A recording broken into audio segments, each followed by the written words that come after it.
Alors, je suis très heureuse de vous accueillir ce matin pour la 4e matinale du think tank Formation Ouest, le TTFO comme on l'appelle. C'est un club de réflexion qu'on a créé en 2015 en Loire-Atlantique afin de regrouper en fait les différents professionnels du secteur de la formation, que ce soit des responsables ressources humaines, des responsables formation, des écoles, des OPCO.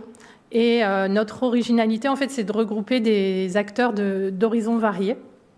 On se regroupe tous les 2 mois afin d'échanger ensemble sur des thématiques de la formation qu'on choisit pour l'année. Par exemple, le jeu en formation, la professionnalisation en entreprise, la FEST, donc tous les sujets formation auxquels on est confronté dans notre secteur, et aussi sur nos changements de pratique. Ça peut être des retours d'expérience de différents adhérents qui souhaitent parler de leur expérience aux autres et puis mener des échanges et réfléchir ensemble. Notre point d'orgue, c'est la matinale. On l'organise 1 fois par an afin d'ouvrir aussi à l'extérieur et puis de faire connaître le think tank et puis de réfléchir ensemble sur un thème. Avec la pandémie, on s'est aperçu qu'on avait pris un gros virage en formation. On a changé beaucoup de pratiques et on a souhaité se projeter un petit peu plus loin et se demander ce qui allait se passer d'ici 2040. Donc ce matin, c'est le thème de notre matinée, entre rupture et continuité. Quelle prospective pour la formation de demain? Et on va y réfléchir ensemble. Eh bien, on va vous présenter un peu plus précisément nos invités. Jacques Breteaudeau. Donc, vous êtes chargé de mission au CAFOC de Nantes et en charge de la formation des formateurs. Bonjour à tous. Donc, François Calvez. Donc, vous êtes responsable au CNAM du pôle digital et pédagogie. Olivier Crouzet, vous êtes responsable pédagogique de l'école 42.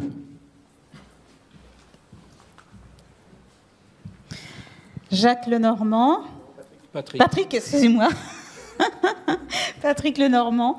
Donc, vous avez rédigé une thèse sur l'innovation pédagogique et spécifiquement dans le domaine du domaine journalistique. D'accord. Et donc, Cyril Maître, qui est formateur, vous êtes formateur, il est là, il arrive, donc en efficience cognitive. Et puis, accessoirement, pour vous énerver un peu, il est champion du monde de mind mapping. Applaudissez-le. Très bien. Donc, en effet, 2020 d'abord, 2020, 2040, ça fait une époque, finalement, c'est pas si long que ça, mais il y a eu des ruptures et il y a finalement pas mal de continuité aussi. Et donc, la question, ça va être de travailler avec vous sur, justement, qu'est-ce qui a changé, qu'est-ce qui n'a pas changé et quelle est la prospective pour demain. On va faire ça en gros en 2 parties pour faire simple, le passé et le présent. On va le faire en même temps et puis quelque part on va aller un peu plus loin dans le futur. Donc on va commencer par une vidéo avec monsieur Marc Dennery. Alors Marc Dennery, j'aurais pu le présenter d'ailleurs en amont puisque c'est vrai qu'il est quelque part avec nous. Il est coprésident de C-Campus, qui est un organisme de formation de formateurs, un très gros, et qui fait, donc il est conférencier, monsieur Dennery, il est créateur d'un blog qui s'appelle Blog Formation Entreprise, et qui va intervenir 5 minutes pour nous expliquer pour lui les 3 grandes transformations en cours de la formation professionnelle. On y va. Alors le ça décoiffe, c'était pour après. Parce que je crois qu'en effet, ça décoiffe un peu cette vidéo, enfin je l'espère.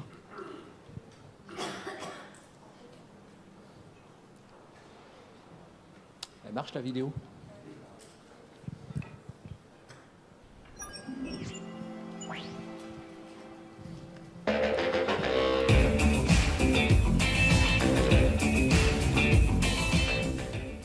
Où va la formation post-crise du modèle pédagogique? Comme vous l'avez vu dans le titre, avant de répondre à la question « Où va cette formation post-crise sanitaire ou post-crise du modèle pédagogique ?», j'aimerais revenir un instant sur les facteurs de transformation en cours. Cette transformation en cours du marché de la formation, en marché au pluriel de la formation, est le produit de multiples facteurs. L'innovation pédagogique et la loi Avenir professionnel viennent se conjuguer à presque 2 ans de quasi-confinement. La crise sanitaire n'est qu'un accélérateur des transformations en cours. pas la cause première. La cause majeure est celle de la crise du modèle pédagogique. Ceci posé, que voit-on apparaître sur le marché de la formation professionnelle? Le constat majeur, c'est une division du marché en 3 marchés principaux.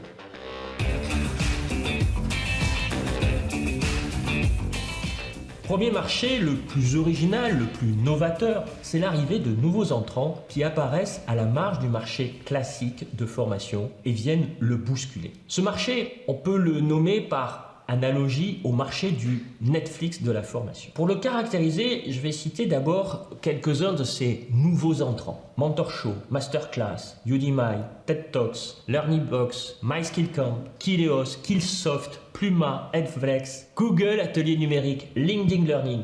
La liste est déjà longue et je n'en ai cité que quelques-uns et vous avez vu, ils ont beaucoup de terminologie anglaise. Pourquoi? Parce qu'ils viennent de l'international. À l'heure où nous parlons, ils ne sont pas encore très connus en France. Sauf les très grands ou les plus grands. Ils n'ont pas encore submergé le marché français de la formation, heureusement pour les opérateurs historiques. Mais ils pointent le bout de leur nez et proposent de disrupter, comme on le dit maintenant, le marché traditionnel de la formation. Leur offre est en effet assez originale. Pour quelques dizaines et au maximum centaines de dollars ou d'euros par mois, ils offrent un catalogue quasi illimité de ressources pédagogiques digitales. Charge à l'apprenant ensuite de se débrouiller pour apprendre. Certains, comme Skillsoft, un des plus grands, ont bien compris que cela risque de fonctionner difficilement et proposent justement de mettre à disposition des coachs ou mentors après le rachat de la société Pluma, spécialiste justement de ce coaching à distance. Ce marché reste pour l'instant en marge du marché cofinancé. Mais tôt ou tard, en pénétrant le marché français, il se mettra au diapason. Il lui suffira de rapprocher ses ressources digitales de certifications connues et reconnues par France Compétences pour pénétrer sans grande difficulté le monde de la formation cofinancée avec des tarifs tirés sensiblement à la baisse. Les financeurs, bien entendu, ne s'y opposeront pas.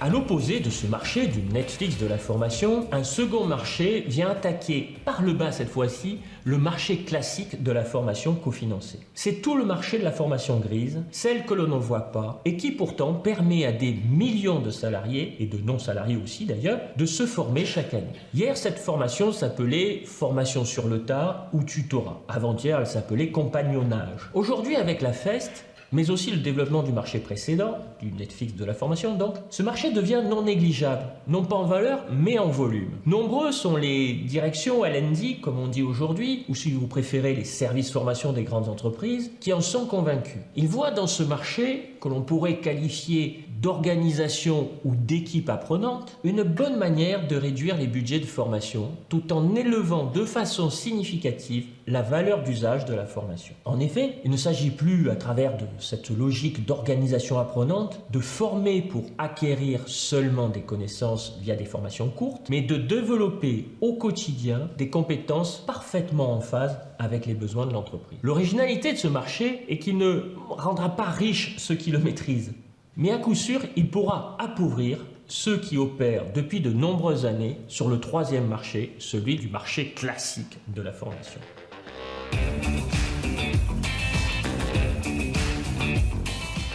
Terminons maintenant avec ce troisième marché dit classique, qui est en fait historiquement le premier, on est d'accord. Marché donc historique de la formation, cofinancé, et qui se fait attaquer par le haut par le Netflix de la formation et par le bas par l'organisation apprenante, il est sécurisé par les confinancements. Hier c'était le DIF, les contrats et périodes de professionnalisation. Aujourd'hui c'est le CPF, le FNE formation ou les contrats d'apprentissage. Mais en même temps il est terriblement challengé. Un des leaders de ce marché a annoncé une baisse de moins 29% de son CA en 2020. On dira que c'est la faute au Covid. Reste à savoir ce qu'il en sera en 2021 et surtout en 2022. De notre point de vue, nous pensons que ces chutes drastiques de chiffre d'affaires 2020 ne sont que des signes avant-coureurs d'une tendance forte du marché. S'ils ne se réinventent pas et s'ils ne réinventent pas leur modèle à la fois pédagogique et économique, les organismes de formation opérant sur ce marché seront condamnés à disparaître comme l'ont été dans d'autres domaines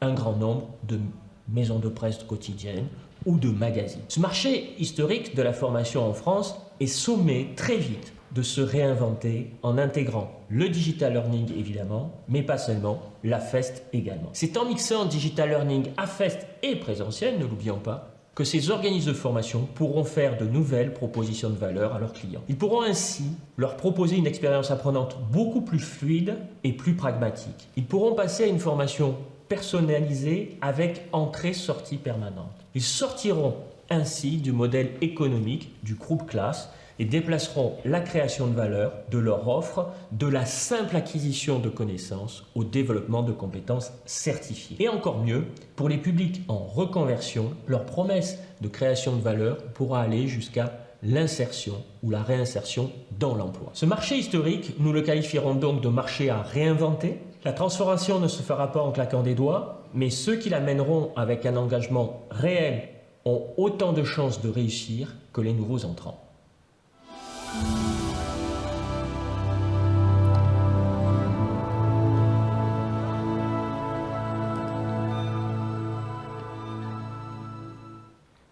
Voilà, donc je vous disais que ça décoiffait un petit peu. En tout cas, moi, ça m'a décoiffé. Cette vidéo sera sur le site de TTFO et elle sera aussi sur le site de C-Campus. Voilà. Alors, une première question à vous, Jacques.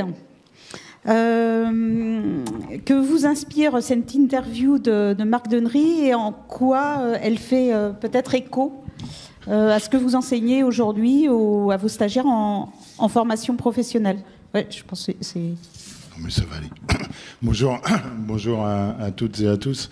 Alors, oui, ça décoiffe peut-être, en tout cas c'est la manière dont c'est présenté qui fait que ça décoiffe, mais en même temps, moi je partage la plupart des constats faits par Marc Denery, je les partage, avec du moins 2 points qui me semblent particuliers, du moins 3 points qui me semblent particuliers. C'est qu'effectivement, la crise sanitaire, elle a fait qu'accélérer quelque chose qui était déjà dans les tuyaux, je vais dire comme ça. Et il y a eu un effet d'accélération qui fait qu'effectivement, on a franchi sans doute un pas plus important que s'il n'y avait pas eu de crise sanitaire. J'aurai l'occasion d'y revenir après. Ça, c'est le premier point. Deuxième point, c'est que effectivement, ce sont des marchés de la formation. Alors, il parle de 3 marchés, mais moi, je parle à l'intérieur des 3 marchés. Il y a des marchés de la formation et selon... alors on peut caractériser le marché de la formation en segments de marché. Je ne vais pas trop rentrer dans le détail puisque ça m'entraînerait trop loin, mais globalement, il y a des marchés de la formation et c'est une question stratégique de la part des organismes de formation que de se positionner sur certains segments de marché ou tous les segments de marché. Ça, c'est le deuxième point. Et troisième point, c'est vrai qu'on peut considérer d'une certaine manière que la crise sanitaire a accéléré l'apparition de nouveaux opérateurs sur le marché de la formation, alors qui étaient déjà présents, mais du fait de la crise sanitaire qu'on franchit un pas supplémentaire. Donc c'est tout. Alors il parle d'organismes de formation internationale. Oui, ce sont pour la plupart des organismes qui viennent du secteur de l'EdTech, ce qu'on appelle l'EdTech. Voilà, donc plutôt des technologies qui s'appliquent au monde de l'éducation, du moins, en tout cas c'est ma traduction du terme EdTech. Donc ça, c'est vrai. Il y a aussi, alors il parle du marché attaqué par le bas. Alors après, le haut ou le bas, on peut être d'accord, à droite ou à gauche, ça c'est pas le souci, mais il y a effectivement un nouveau marché, celui qu'il appelle par le bas, qui est le marché des organisations ou des équipes apprenantes. Je pense que, en fait, ce marché, il n'est pas nouveau, si ce n'est que dans notre manière de voir la formation, jusqu'à un passé récent, en France, quand on parlait de formation professionnelle, on ne parlait que de formation formelle. Et on oubliait les 2 autres types de formation qui sont la formation informelle ou la formation non formelle. Je vous renvoie à des définitions si ça vous intéresse. Et je pense que aujourd'hui, en France, et les évolutions législatives nous ont aidés, en particulier la loi pour la liberté de choisir son avenir professionnel, avec une nouvelle définition de l'action de formation qui fait qu'on est dans une reconnaissance de la formation ou de modalités mises en œuvre de la formation qui sont beaucoup plus larges et qui sortent un peu du cadre, alors même s'il faut formaliser les choses, mais qui sortent du cadre de l'informel. Voilà. Donc je partage, pas tout à fait à 100%, mais en tout cas, je partage l'avis de Marc Demery. La question, c'est pourquoi on en est là ? Et les évolutions, en fait, je pense qu'il y a 3 facteurs d'évolution dans le domaine de la formation, si on regarde l'histoire. Il y a les évolutions qui sont liées aux évolutions législatives. On a un certain nombre de lois qui sont apparues. Alors, on parle de 2000 à 2040, mais on pourrait remonter un peu plus dans le passé. Il y a 50 ans, quasiment, en juillet 71, il y avait une loi qui peut être considérée comme la loi fondatrice de notre système de formation professionnelle aujourd'hui en France. Alors même si avant, il y a eu des choses qui se sont passées, mais on peut dire que la loi de 71, du 16 juillet 71, c'est celle qui a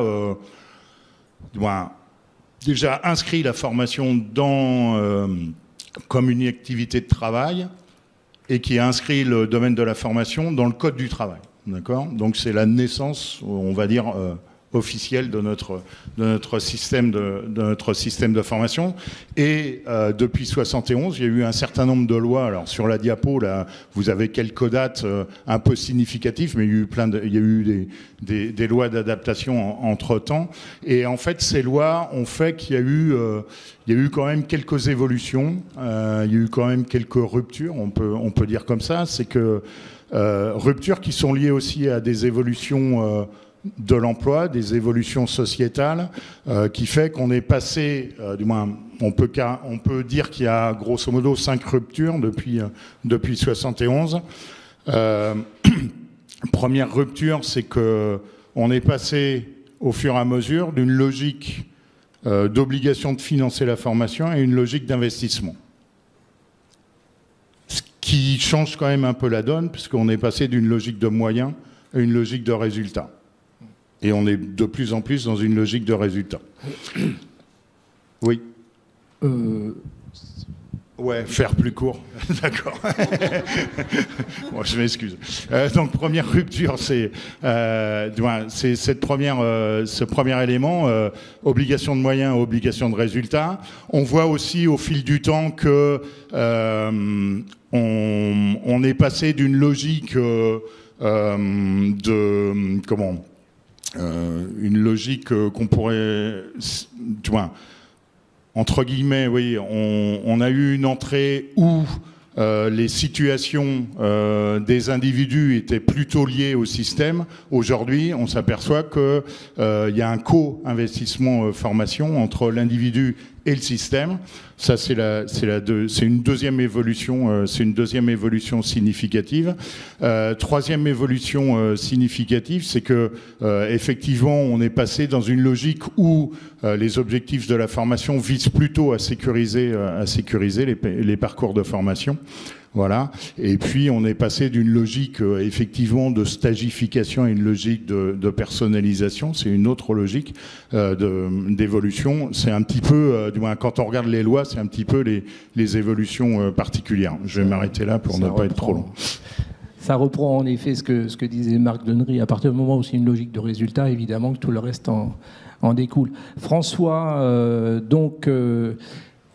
ce qui m'intéresse, ce qui nous intéresse dans ce que tu vas pouvoir raconter, c'est que toi, tu es parti des usages et des pratiques des acteurs, des gens qui ont besoin d'acquérir des compétences pour pouvoir faire évoluer les systèmes de formation. Donc, comment est-ce que tu peux nous expliquer ça plus en détail et qu'est-ce que ça donne concrètement au CNAM sur l'évolution des pratiques de formation chez vous ? Oui, bonjour. Bonjour à toutes et à tous. Et tout ça en 3 minutes, bien sûr. C'est ça. Donc oui, un petit peu plus. Ouais. Mon voisin me dit que j'ai un peu plus de temps. Donc oui, en fait, on est passé vraiment d'une société très technologique, enfin, dans le domaine de la formation, très technologique, vers une société des usages. Donc, au CNAM, la formation à distance, hein, si je prends ce prisme-là, elle remonte un peu plus avant. Il y a eu diffusion via la télévision, diffusion via même le Minitel. On a eu des salles équipées en visioconférence pour multidiffusion. Mais tout ça, ça restait encore des pédagogies qui étaient assez descendantes et pas tellement centrées sur les usages, certes centrées sur les technologies du moment.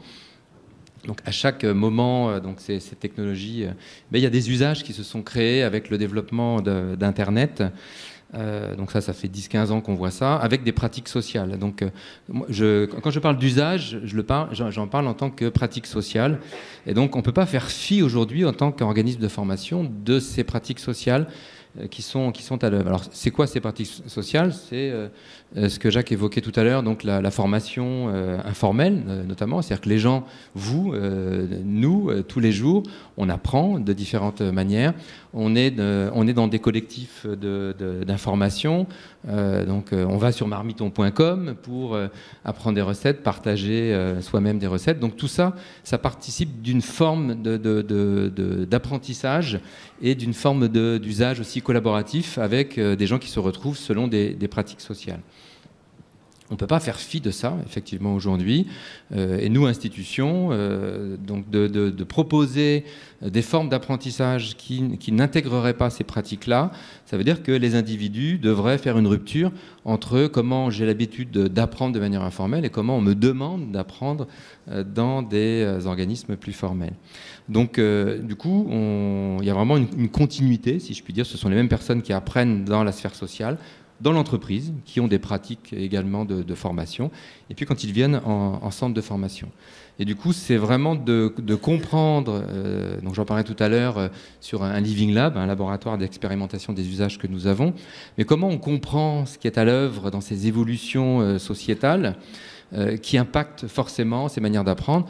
Parce que nous, institutions, il faut intégrer le fait qu'aujourd'hui, c'est très facile entre les personnes, entre les pairs, hein, c'était un mot qui a été évoqué tout à l'heure, de se créer leurs propres outils pour apprendre en dehors de ce qui est proposé par l'institution, si jamais les outils ou les pédagogies qui sont proposées ne leur conviennent pas. Donc il vaut mieux aller les chercher, les intégrer. Donc ça a été, on travaille là-dessus nous depuis quelques années et ça nous a bien aidé pendant le confinement et on a bien pu voir ce qui était à l'œuvre, c'est-à-dire que quand nos systèmes explosaient parce qu'il fallait tout basculer du jour au lendemain de présentiel à distance. Alors nous on fait de la formation à distance depuis 87. Donc on était un peu armés, mais un volume d'un seul coup qui augmente, c'est un peu compliqué. Et là on voit bien que le système D issu de la sphère sociale a bien fonctionné pour faire en sorte que les cours se fassent. Donc c'est pas que l'institution qui a permis ça. Alors on a beaucoup œuvré, je peux vous dire qu'on a beaucoup travaillé pendant ces moments-là. Mais il y a ce fonctionnement de la sphère sociale, des habitudes sociales et des outils qui peuvent être utilisés avec des usages associés qui ont permis effectivement d'aller vers des pédagogies, qui ont permis de faire la pédagogie. Et puis, ça nous permet aussi d'aller vers une pédagogie beaucoup plus collaborative, beaucoup moins descendante. Donc voilà, c'est-à-dire qu'on voit en fait une évolution dans les pratiques et c'est le début de l'histoire. Hein.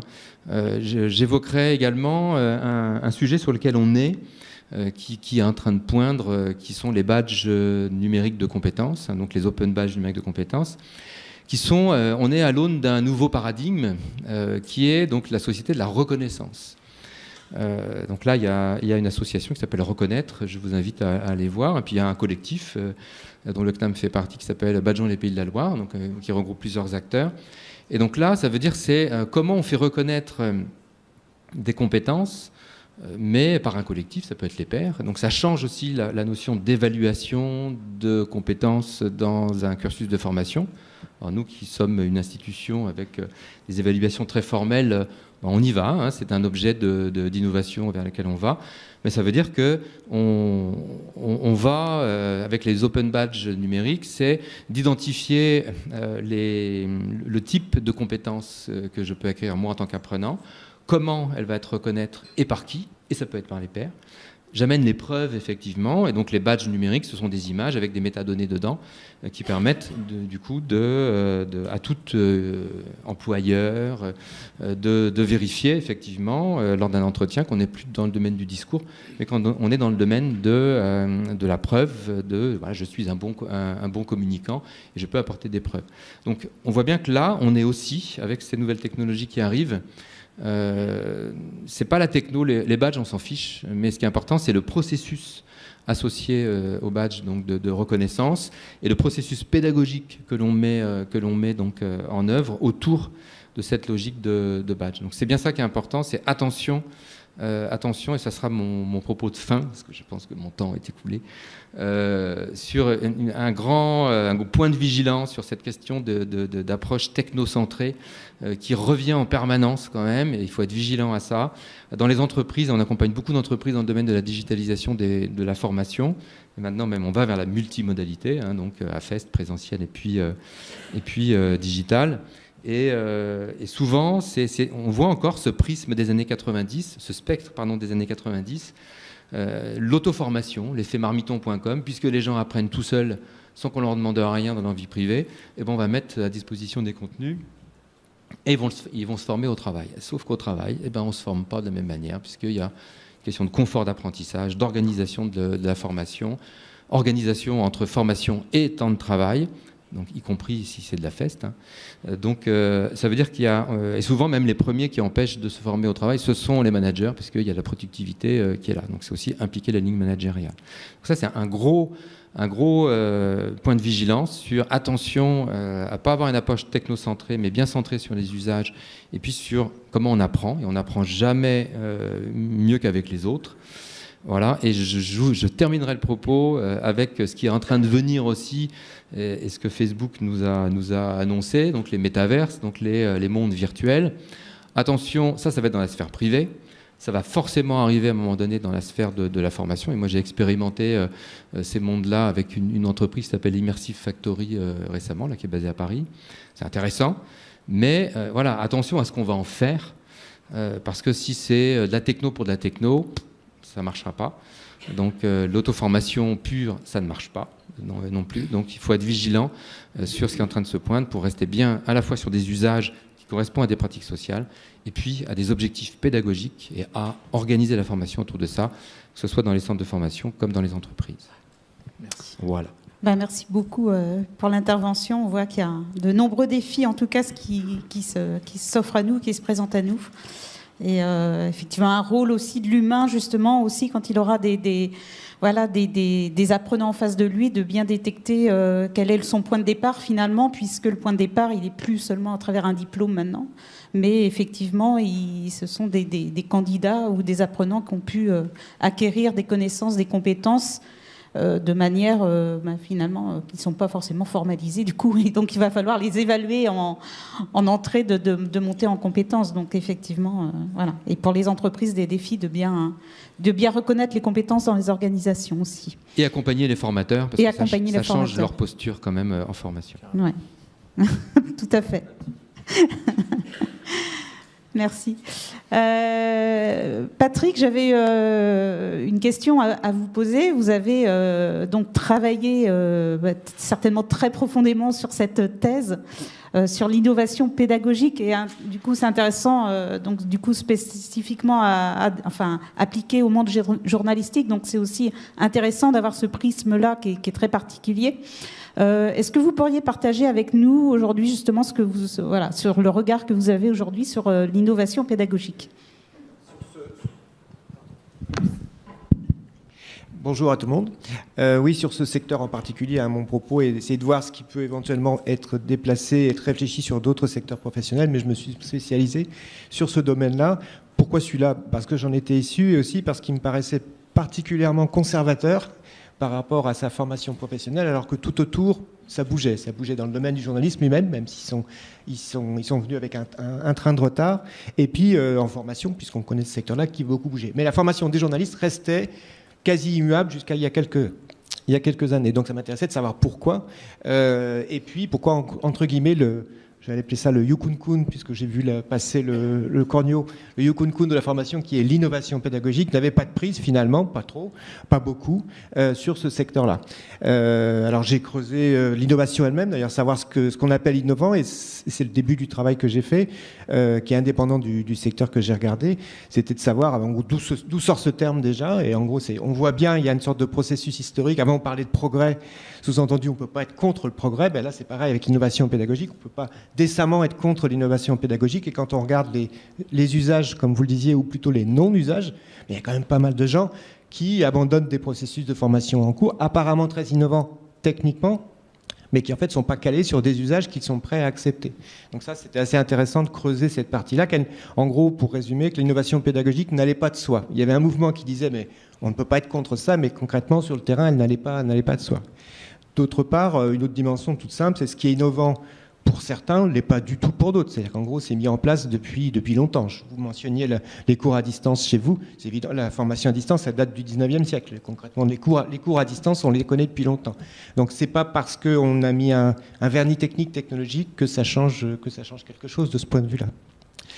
Ça m'amène au troisième point, que ce n'est pas une évidence pour tout le monde d'aller vers l'innovation pédagogique. Les structures peuvent être bloquantes, les managers, finalement les acheteurs de formation peuvent être bloquants, plus exactement ambigu, parce qu'ils disent, bon, qu'est-ce que vous avez de nouveau?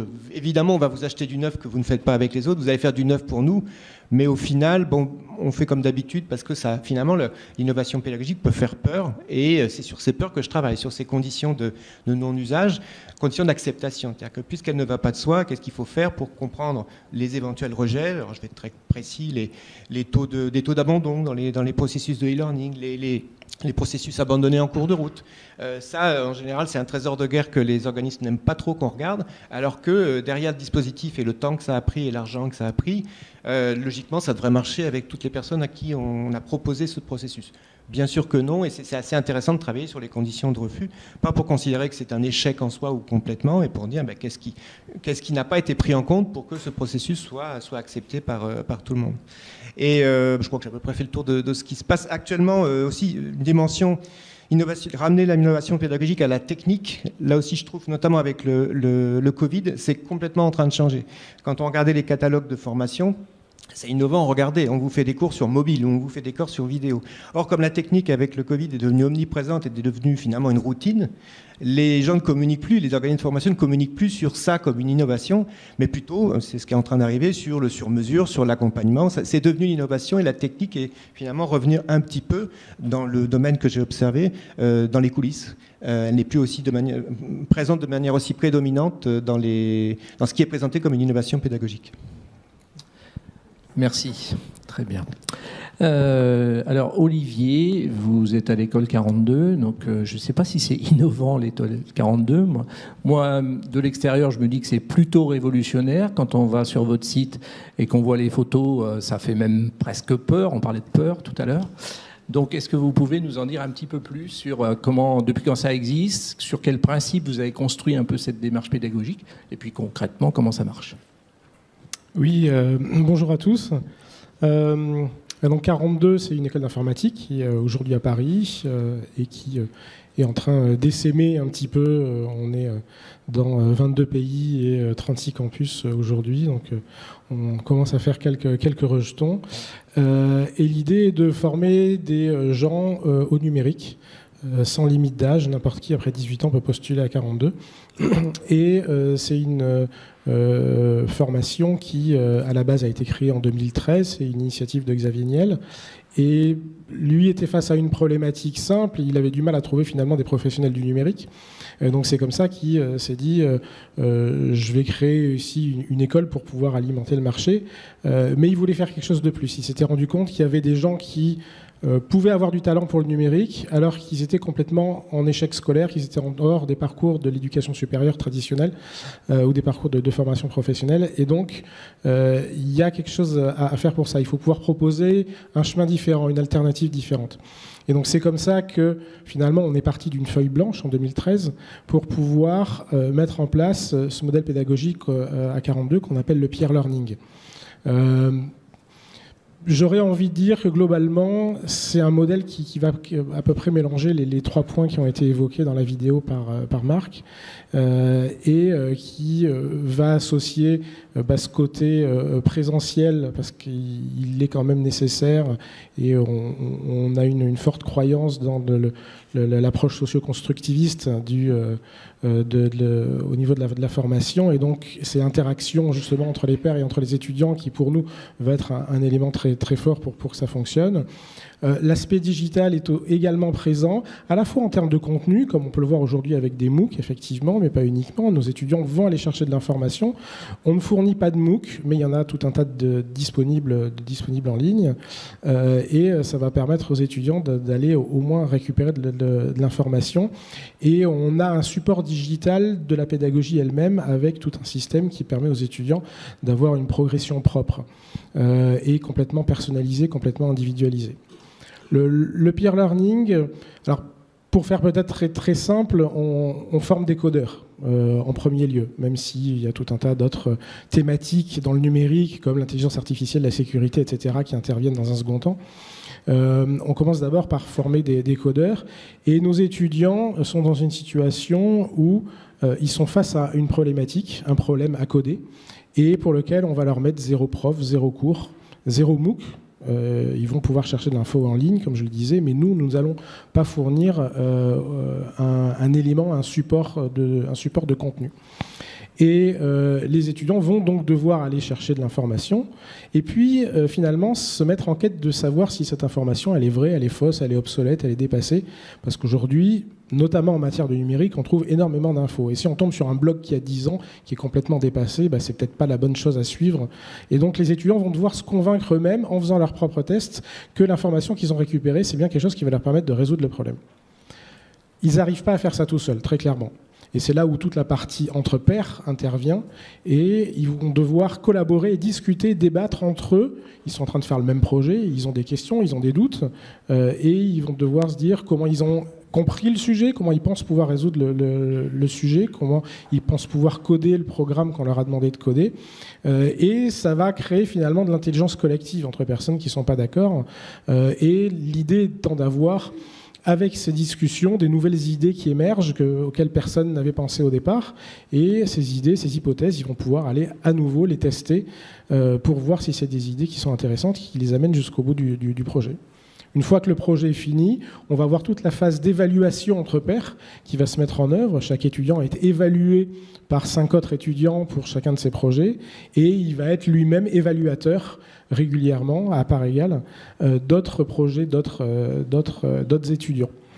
L'ensemble du cursus est complètement gamifié. On fonctionne comme dans un jeu vidéo. Les étudiants vont avoir des points d'expérience, des niveaux, ils vont progresser de cette façon-là. Il y a des badges, il y a des quests. L'idée pour nous avec cette gamification est pour la partie, on va dire, un petit peu geek de notre population, parce qu'elle n'est pas uniquement dans cette catégorie-là, très clairement. Mais pour cette partie-là, c'est un levier de motivation. Il y a le côté jeu vidéo qui est toujours intéressant. Et pour peut-être plus largement l'ensemble de notre communauté, avec cette approche gamifiée, on veut pouvoir dire à nos étudiants, c'est normal de se tromper. C'est normal d'essayer, de recommencer. Si vous jouez à un jeu vidéo, a priori, vous allez vous tromper une première fois ou une ou 2 fois sur le premier niveau, vous allez vous tromper 10 fois sur le deuxième niveau, et ainsi de suite. Et il va falloir ruser, il va falloir trouver des stratégies pour pouvoir aller attaquer le boss à la fin du 15e niveau. Et c'est normal d'avoir cette attitude-là dans un jeu vidéo. Vous n'allez pas acheter un jeu vidéo si vous êtes certain de faire tous les niveaux du premier coup dès le départ.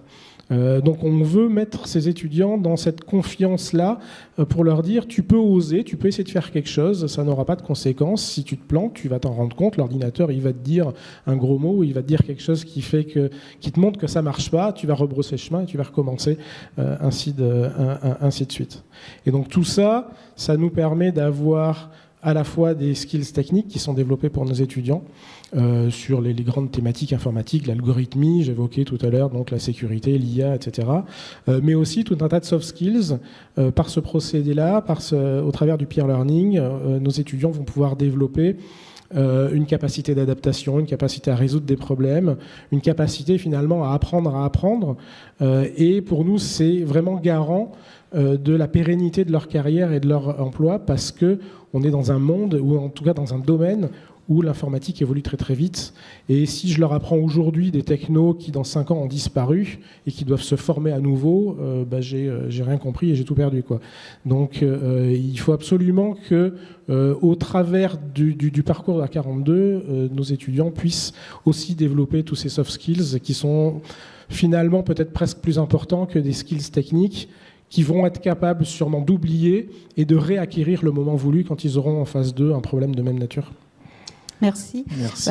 Je voudrais commenter, parce que c'est le marché de la formation. Donc vous imaginez demain un marché de la formation sans formateur, sans outils, sans MOOC, et les gens se débrouillent. C'est amusant. Bon, je caricature évidemment, mais c'est un peu ce qui vient de nous être dit, quoi. Alors, moi, justement, je trouve, j'avais pas prévu, mais je trouve que ça fait une formidable transition avec la question que je vais poser après à Cyril. Ça me fait penser, finalement, on permet à chacun d'exprimer son potentiel, finalement, on le met en condition de pouvoir exprimer aux apprenants de pouvoir exprimer leur potentiel à travers l'environnement qu'on leur met à disposition, sans crainte de tomber, de se faire mal. On y va, on ose, on est audacieux. Voilà, avec des rythmes différents, avec des choix de parcours et de auto-spécialisation finalement sur la fin du cursus. Ouais. Et donc Cyril, justement, vous êtes formateur en lecture rapide, vous formez aussi à tout ce qui est stratégie technique de mémorisation, et vous pratiquez donc parfaitement le mind mapping que vous enseignez aussi. Justement, pour vous, en quoi c'est pratique finalement, qui oblige finalement d'aller chercher un peu au fond de soi et finalement peut-être se rendre compte qu'on a un potentiel en nous qu'on n'exploite même pas. Finalement, en quoi pour vous ces pratiques peuvent servir la formation, les pratiques de formation? Bonjour à tous. Excusez-moi. Merci beaucoup pour la question. Alors, à quoi toutes ces techniques et ces méthodes peuvent servir? Je pense qu'il y a peut-être deux angles d'attaque qu'on peut prendre. Le premier, c'est d'un point de vue apprenant. On a tous une fantastique machine entre nos deux oreilles, et malheureusement, cette machine a été livrée sans le mode d'emploi. Et donc, on est en train de le redécouvrir. Et en même temps, par l'observation, par l'expérience depuis des milliers d'années, on a quand même des choses qui marchent et qui sont en train d'être validées ou redécouvertes par la science, on pourrait dire ça comme ça. Et donc il y a des techniques qui permettent effectivement, on peut dire, d'apprendre mieux, de mieux gérer l'information d'une façon globale. Et donc, même si on a la chance de vivre dans une société où on est égaux en droit, physiquement, cognitivement, intellectuellement, on a tous vu qu'on n'est pas forcément tous égaux. Et ces techniques, en tout cas au niveau cognitif, au niveau intellectuel, ces techniques permettent de diminuer l'écart entre les gens qui ont des facilités à apprendre et puis des gens qui, à un premier niveau d'analyse, on pourrait dire qu'ils n'ont pas de facilité, mais peut-être que le système ne s'est pas adapté à leur mode d'apprentissage. Et en fait, ces techniques-là vont, d'une part, par la technique elle-même, apporter à ces gens des moyens d'apprendre. Et au-delà de la technique, ça permet vraiment à ces personnes de changer leur regard sur ce que je suis capable de faire ou ce que je ne suis pas capable de faire. Et ça, je pense que c'est vraiment très, très important. La deuxième chose, le deuxième angle, c'est côté formateur, côté enseignant, c'est-à-dire celui qui va délivrer le contenu pour monter en compétences, donc du savoir, du savoir-faire jusqu'au savoir-être. Et cette personne, si elle a la connaissance de ces outils, si elle a la connaissance, je pense aux outils de pensée visuelle comme le mind mapping, mais la facilitation graphique ou des bases de facilitation graphique, par exemple, pour un formateur, ça va lui permettre de délivrer son message beaucoup plus clairement, en identifiant les points clés, en créant ce que j'appelle un système d'information au sens vraiment premier du terme, c'est-à-dire quels sont les points clés de ce que je délivre et comment je relie ces points pour avoir une vue d'ensemble et mieux comprendre. À partir du moment où je comprends mieux, je vais mieux retenir et ça sera beaucoup plus facile de transférer ça dans un autre contexte, donc de développer du savoir-faire.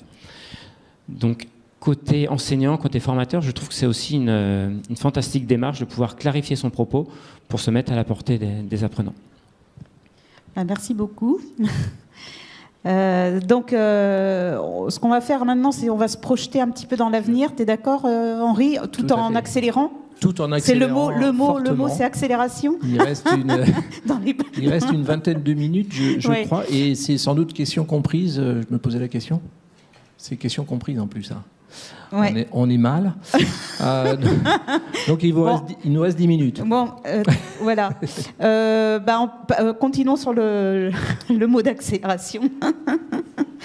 Jacques, est-ce que justement, on voit qu'on a parlé d'accélération de la formation plus vite, plus régulièrement en continu. Qu'est-ce qu'on peut faire demain pour la formation, les formateurs, pour que tout ça soit possible? Alors, je vais faire vite, j'ai compris. Juste un terme, formateur. La question de demain, c'est est-ce qu'on va continuer à les appeler formateurs ? L'évolution qui est en marche et qui va se poursuivre, c'est on ne sera, du moins, un formateur devient de plus en plus, et demain encore plus, un accompagnateur dans un processus d'apprentissage plutôt qu'un transmetteur de savoir. Donc, il faut accompagner cette évolution et je m'amuse de temps en temps à dire que demain, un formateur dans un domaine technique, l'informatique, il n'aura pas besoin de maîtriser le champ technique de l'informatique pour pouvoir accompagner dans le processus d'apprentissage. Si je vais jusqu'au bout de ma réflexion. Deux conditions pour que ça avance, c'est qu'on accompagne les formateurs dans ça, donc on est plus dans un processus d'aide à l'accompagnement réflexif de la part de l'apprenant, donc à l'accompagner dans un processus d'apprentissage. Ça, c'est la première chose. Et deuxième chose, indispensable, il faut que les organisations bougent. Et en particulier, notre manière de voir l'activité des formateurs. Aujourd'hui, quand vous regardez la Convention collective nationale des organismes de formation, le temps de travail du formateur, il fait référence à du face-à-face pédagogique. Or, demain, le face-à-face pédagogique, c'est qu'une petite partie de l'activité d'un formateur. Donc, une autre condition pour que ça évolue, c'est que les organisations aussi évoluent. Parce que si les organisations évoluent pas, les formateurs, on ne pourra pas les faire évoluer parce qu'ils seront bloqués par une organisation qui n'évolue pas en conséquence. Voilà, je vais juste dire ça, j'aurais plein d'autres choses à dire. Je vais juste me permettre une petite remarque. Mon voisin a parlé de la reconnaissance par les open badges.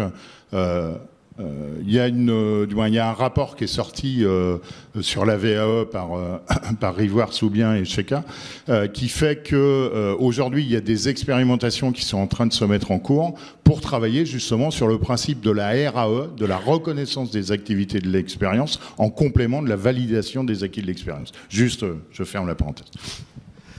Merci. Olivier, donc un peu même question, hein, quelle prospective vous faites de la formation? C'est vrai que l'école 42 illustre quand même beaucoup de choses de l'avenir, quelque part, de la formation.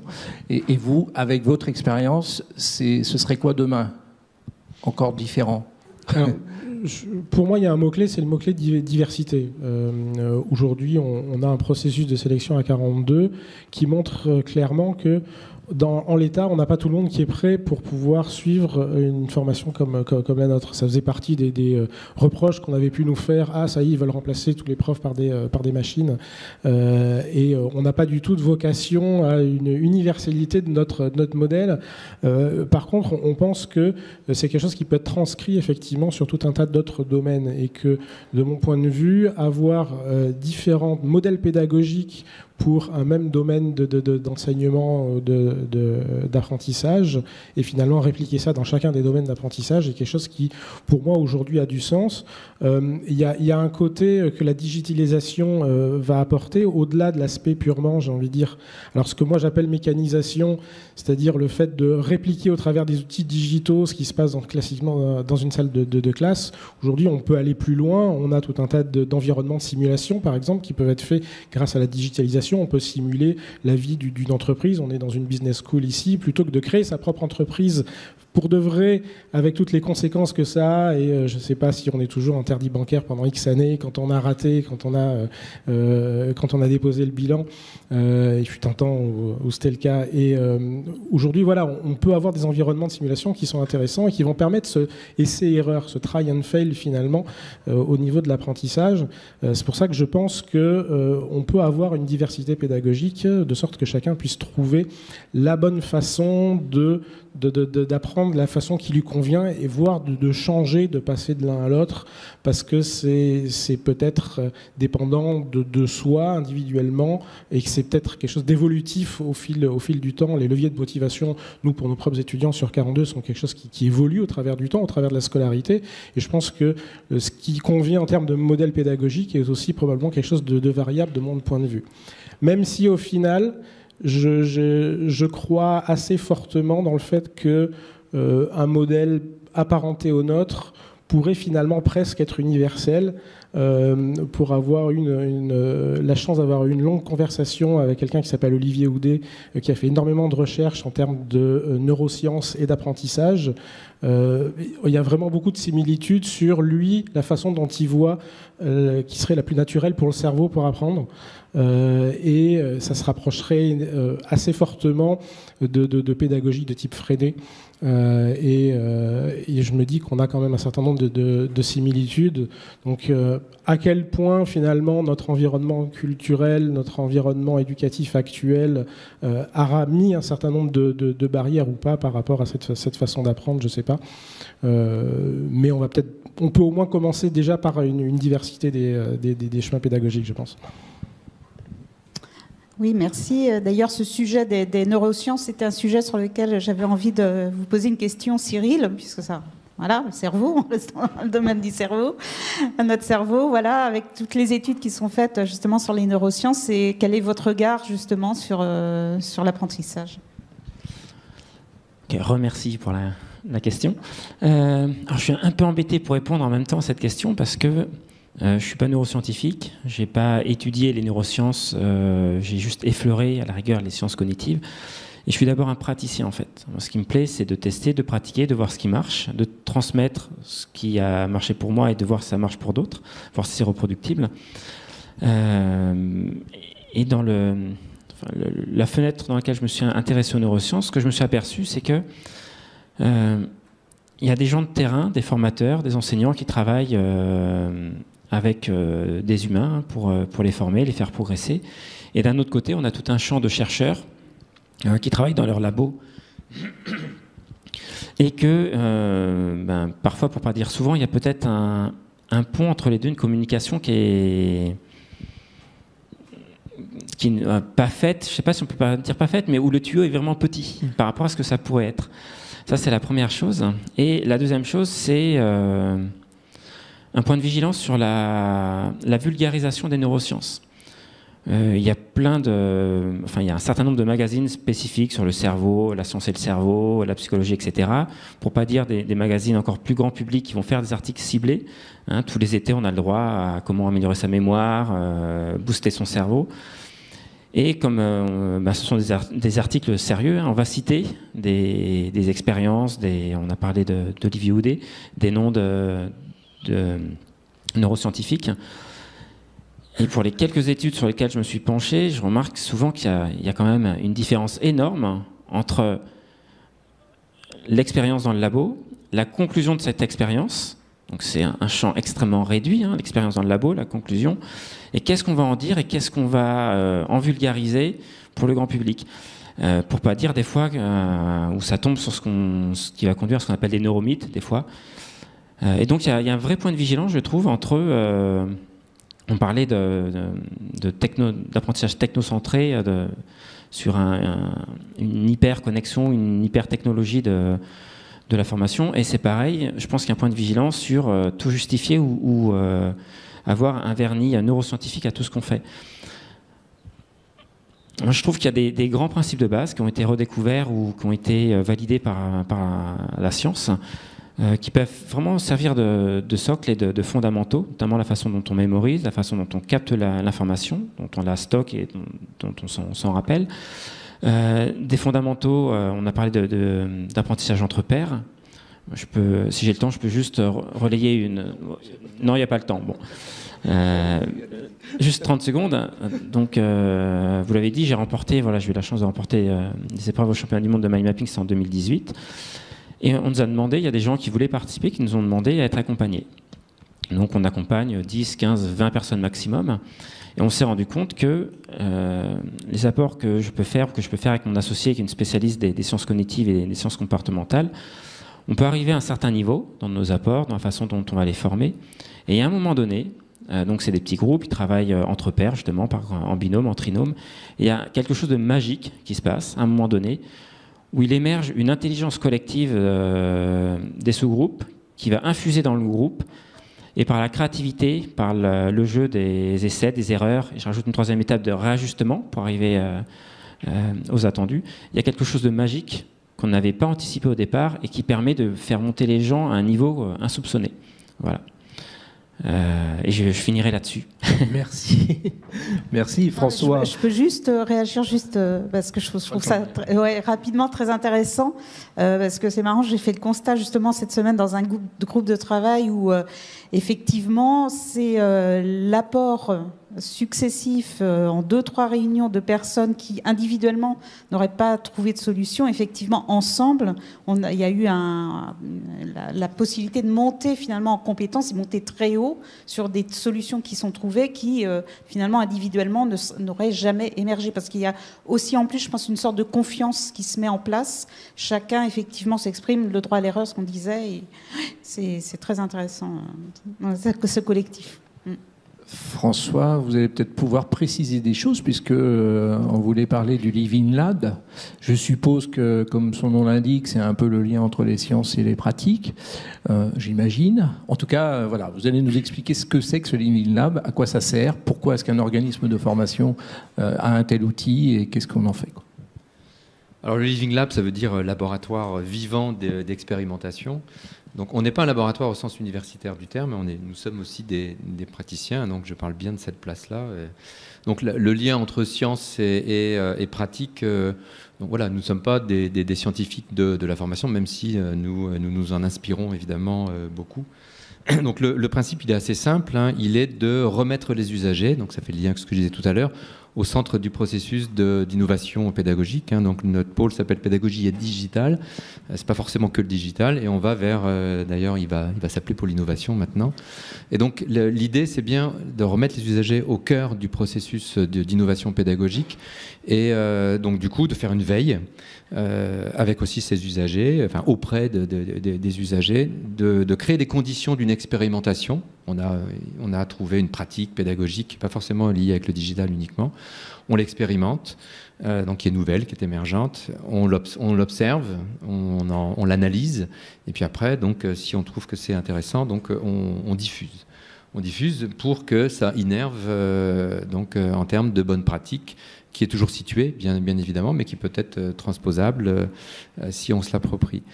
Donc c'est ça le principe, c'est vraiment d'associer les usagers et d'aller vers des processus d'expérimentation, et si c'est concluant, de le partager. Du coup, ce site, je peux donner l'adresse, living-lab.cnam.fr, donc, ou sinon dans votre moteur de recherche, vous tapez Living Lab SOFA, S-O-F-A, CNAM, et donc il permet vous avez un certain nombre je dirais d'outils à votre disposition, outils au sens pratique.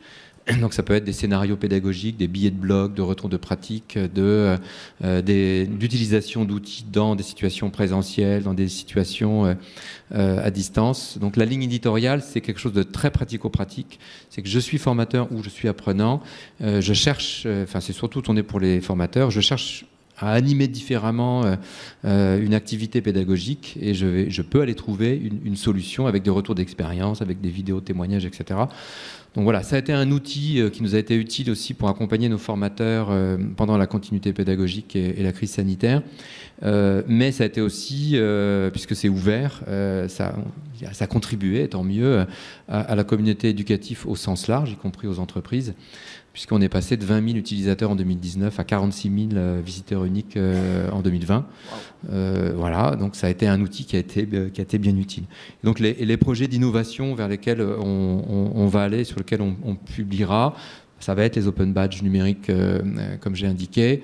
On va aller vers tout ce qui est serious game et donc formation à distance, la multimodalité, c'était évoqué par Marc Dennery tout à l'heure, qui combine AFEST, donc présentiel et puis digital learning. Et puis d'autres thématiques comme la sobriété numérique qui peut être aussi en contradiction avec la réalité virtuelle et la vidéo 360 qu'on compte explorer aussi. Donc voilà, donc ça pour l'instant il y a beaucoup de choses sur la digitalisation de la formation et puis des pédagogies actives qui ne sont pas forcément liées au digital, mais on va aller vers une diffusion de retours de pratique sur des objets d'innovation qu'on va explorer dans les années qui viennent. Ben, merci beaucoup. Voilà. Je pense qu'on a du coup tous envie d'aller voir ce site. Ouais. Patrick, j'avais une question. Oui, vous avez eu l'occasion de voir aussi un petit peu à l'étranger ce qui se passait en termes de formation, d'innovation pédagogique. Est-ce que vous pouvez nous révéler quelques petits secrets que vous avez découverts? Les secrets, jamais. Non, par contre, je voulais réagir sur 2 points qui me semblaient importants, surtout si on se place sur la logique de 2020 et 2040. Qu'est-ce qui va se passer pour nous? Je rebondis sur des choses qui ont été dites. L'innovation pédagogique en soi, pour moi, celle qui se préfigure déjà, c'est je vais le dire comme ça, la redistribution des rôles. C'est ce qui est en train de se passer. Et d'ailleurs, qu'est-ce que ça veut dire être formateur, être stagiaire maintenant?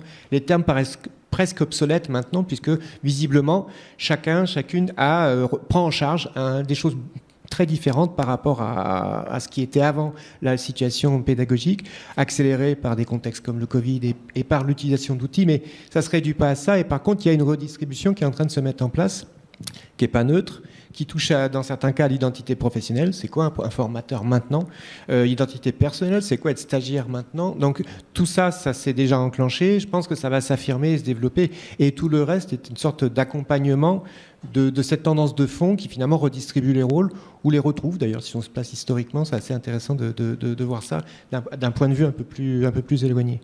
Autre chose, et je vais répondre à votre question, c'était le côté... pour moi, il y a une tension qui est évoquée un peu par Jacques sur le côté...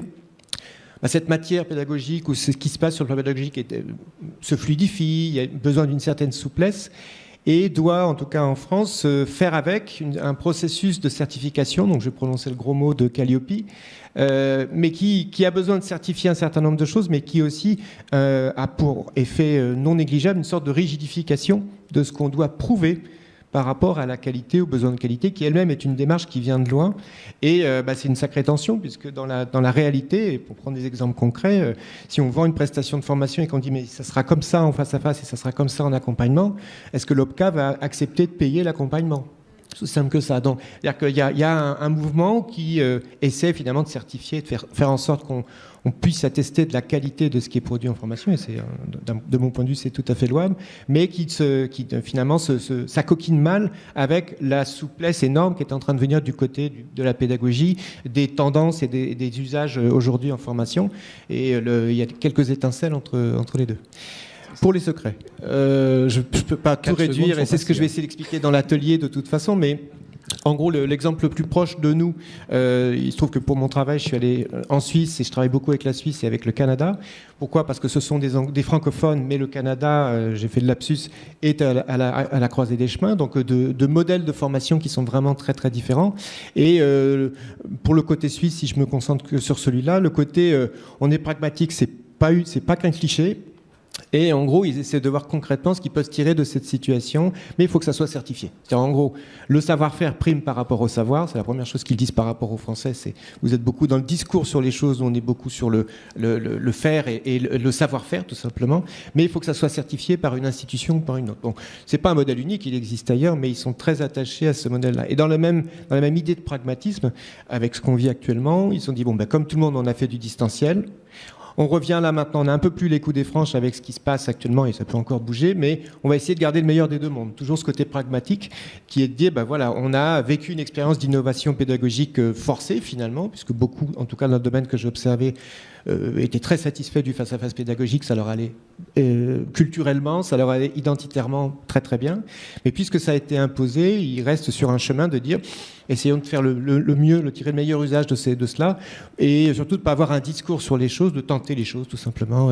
Ça, c'est vraiment, ça correspond à un état d'esprit, un trait culturel qui leur convient bien. Et le Canada, c'est une autre histoire, mais je raconterai ça dans l'atelier. Merci. Olivier, pour terminer, donc, pour vous, l'avenir de la formation, ce serait quoi en 2 mots, 4 secondes, toujours? Merci. Je me dis que... J'ai oublié une question essentielle, pardon. À quand l'école 42 à Nantes? À quand l'école 42 à Nantes? Alors aujourd'hui, les différents campus 42 sont finalement le résultat d'une volonté d'un écosystème local, d'un pays ou d'une ville, d'avoir son campus 42.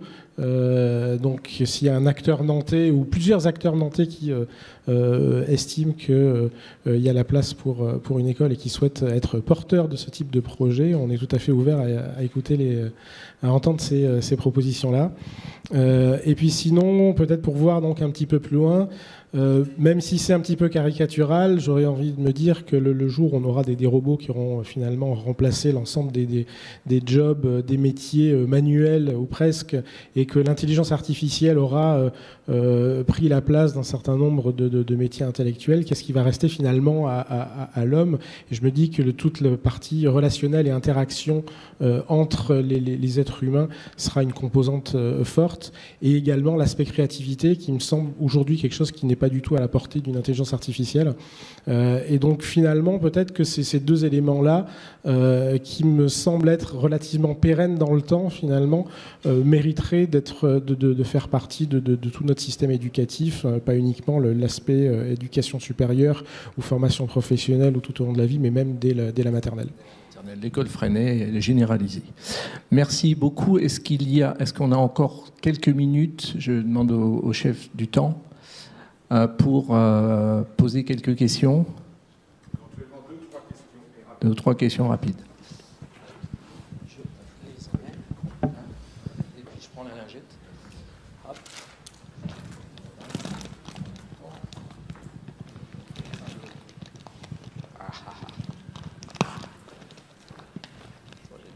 Il a fallu déjà enlever ce truc.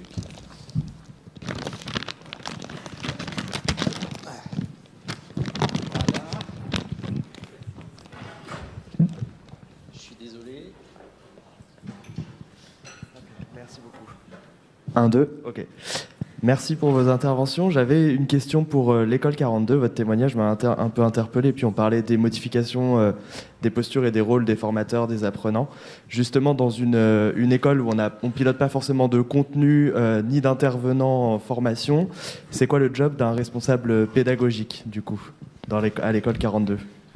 Alors, c'est de définir l'ensemble j'ai envie de dire, du voyage, de tout le parcours ou des parcours qui vont être possibles par les étudiants. Donc finalement, on est à part égale entre quelles sont les règles de progression, comment fonctionne le système de points d'expérience, comment fonctionne le système de projet, le fait les mécaniques de validation par les pairs, etc., les points, le fait de recommencer un projet qui a été en échec, ainsi de suite, jusqu'à arriver à un point où on estime qu'il y a une possibilité d'aller en entreprise parce qu'il y a un jeu de compétences minimum qui est là pour pouvoir faire une première série de stages, ainsi de suite, jusqu'à la sortie, à l'illuminisation. Et à part égale, le contenu malgré tout, puisqu'il faut quand même créer des sujets de projet et qui soient cohérents entre eux. C'est-à-dire qu'on ne va pas commencer avec un projet tel qu'on pourrait le trouver directement en entreprise. On est évidemment quelque chose qui est très crescendo d'un point de vue difficulté technique. Et chaque projet va se baser sur le fait qu'on a fait des projets précédents et qu'il y a une nouvelle difficulté dans le nouveau projet. Donc on a quand même tout un regard fin sur... un tuning fin, j'ai envie de dire, sur l'enchaînement et la mise à disposition des différents sujets. Aujourd'hui, c'est plus de 200 sujets. Donc, entre ce tuning fin, j'ai envie de dire, pour s'assurer du côté crescendo et qu'il n'y a pas à un moment quelqu'un qui soit face à une falaise absolument insurmontable et qu'il arrête sa scolarité à cause de ça. Et de l'autre côté, sur des projets qui sont plutôt en fin de cursus, à la pointe, où on essaie là d'avoir beaucoup d'input de la part du marché, de la part des entreprises, pour garder des sujets qui sont à jour et qui sont d'actualité. Parce que plus on va dans la complexité, plus on se rapproche de ce qui se passe en entreprise, et plus on est aussi sur des technologies qui sont relativement en pointe et qui évoluent beaucoup plus vite, et pour lequel il faut aussi faire des modifications. Oui, bonjour. J'ai une question. Moi, je suis dans une organisation d'entreprise, taille moyenne, enfin plutôt 4-5 000 collaborateurs, quand même assez grande. Je me pose la question de l'accompagnement au changement sur le futur de la formation. Comment convaincre, comment trouver des leviers auprès de nos dirigeants pour, au-delà du ROI, pour les emmener vers ce nouveau modèle, notamment le formateur, demain, il aura plus ce terme-là, et ainsi de suite. Quel moyen, quel levier, en fait? Et je ne sais pas à qui je m'adresse par ailleurs, je suis désolé, qui veut bien me répondre. Merci. C'est le juriste, peut-être. C'est M. Bretonneau qui pourrait répondre à cette question.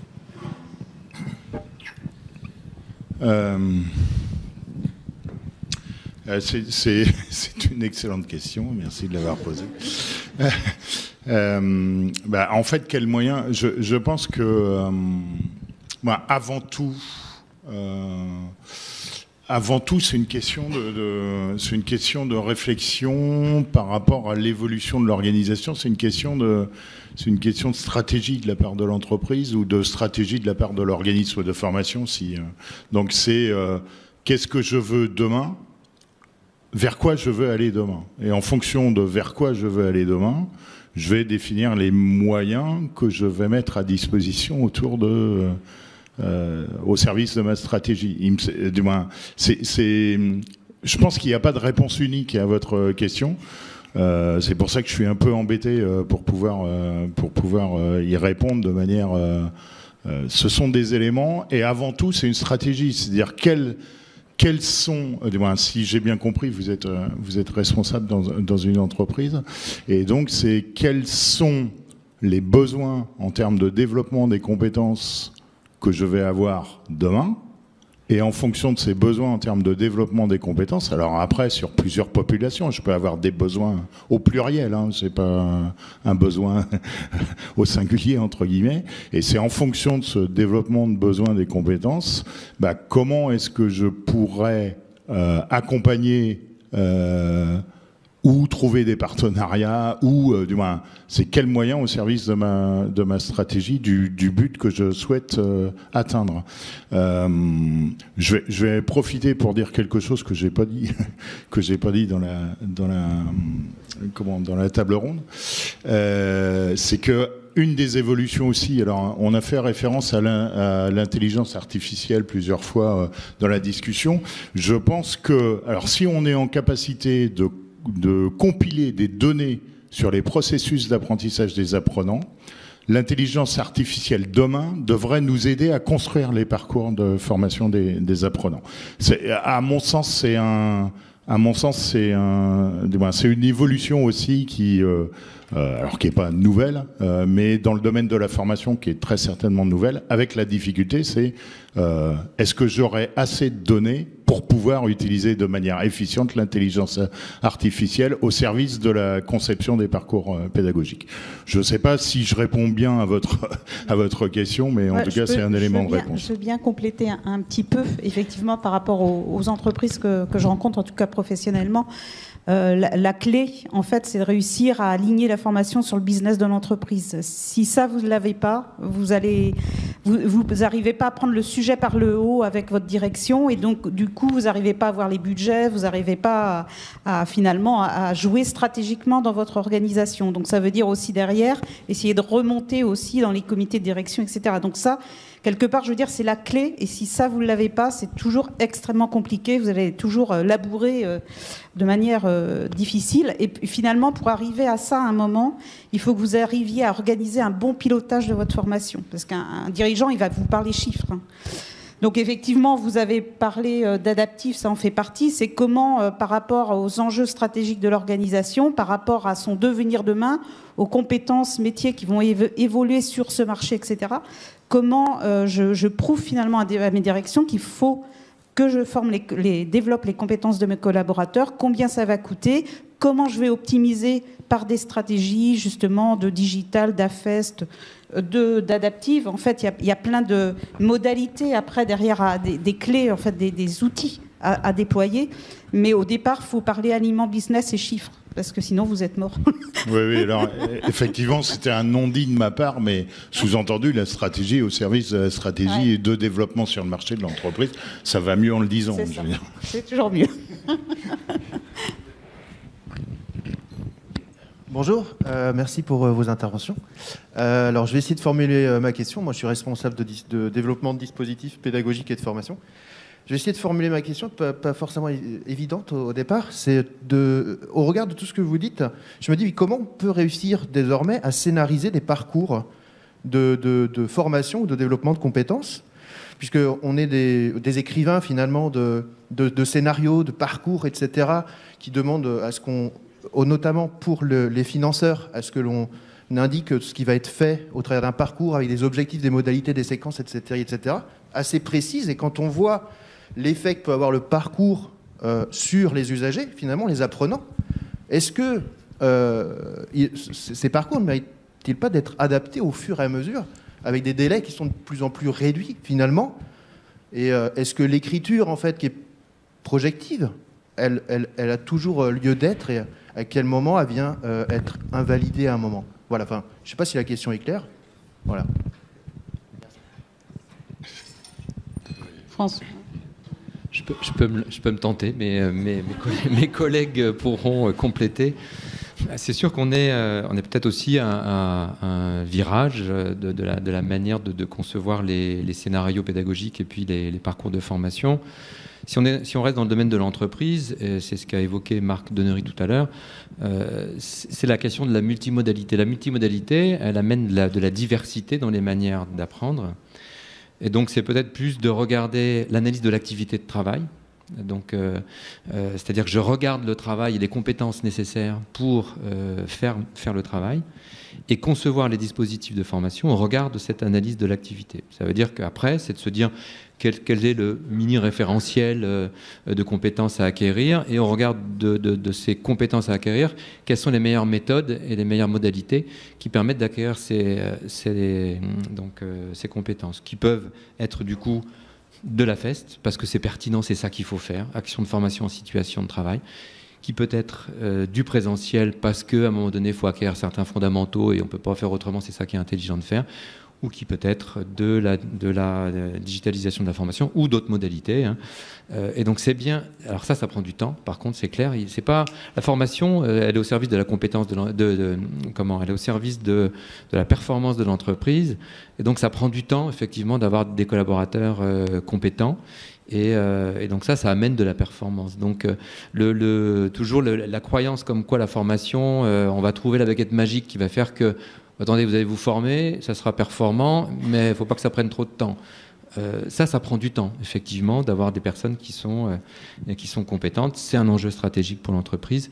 Et du coup, on aura des parcours qui vont être scénarisés au plus proche des besoins. Voilà, ça, c'est ce qui se profile, je pense, plutôt que d'avoir des parcours qui sont conçus à partir d'une commande ex cathedra, en fait, et pas situés dans le travail. Merci beaucoup pour cette... Non, il n'y a plus le droit de parler.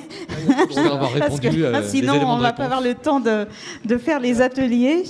Donc, merci vraiment beaucoup à vous cinq pour vos interventions respectives. C'était, je pense, passionnant. Je pense qu'on peut applaudir nos intervenants.